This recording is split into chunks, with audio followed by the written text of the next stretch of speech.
A bat and a ball cost £1.10. The bat cost £1 more than the ball. How much is the ball? If 10 pence leapt to mind, hold that thought. It's wrong. It's also this entire book in miniature. Thinking Fast and Slow is Daniel Kahneman's life's work, a psychologist who won the Nobel Prize in Economics for showing, with his collaborator Amos Tversky, just how irrationally we actually decide. His central idea is that the mind runs on two systems.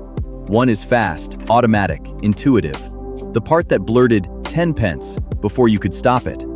The other is slow, effortful, deliberate, the part you'd use to actually work it out. Most of the time, the fast mind runs the show, and most of the time, it's right enough. This book is a careful, generous tour of the times it isn't, and why we almost never notice. Kahneman calls them System 1 and System 2. System 1 is always on.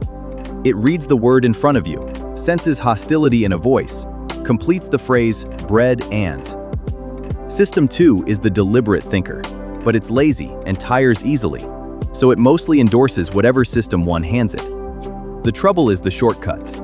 We anchor on the first number we hear. We judge how likely something is by how easily an example springs to mind. And when a hard question turns up, we quietly swap it for an easier one and answer that instead, without realizing we've changed the question. Underneath it all sits a phrase worth keeping. What you see is all there is. The mind builds confident stories from the scraps in front of it, and never accounts for what it can't see. The half that lands hardest for anyone in markets is Kahneman's work on risk. He and Tversky found that losses don't weigh the same as gains. We feel a loss roughly twice as keenly as the matching win. That single asymmetry explains a lot of bad trading, riding losers in the hope they'll come back, snatching small profits before they grow, anchoring on the price you paid as if the market cares. Pair it with overconfidence, what he calls the illusion of validity, our certainty in judgments that data says are barely better than chance, and you have a quiet portrait of how confident people lose money slowly. It's a humbling read, and that's the point. The honest take. This is a masterpiece.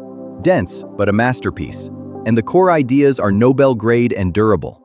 The catch is honesty about its own field. A few of the studies Kahneman leaned on, especially the older work on priming, have failed to replicate, and to his great credit, he said so publicly, admitting he'd placed too much faith in underpowered research. Treat the famous experiments as illustrations, not laws. And brace for the book's hardest lesson. Knowing the biases by name doesn't make you immune to them. What you can do is slow down at the moments that matter, and build systems that check your fast mind before money's on the line. The recommendation: read it, slowly, the way the back cover begs you to. It won't cure your biases.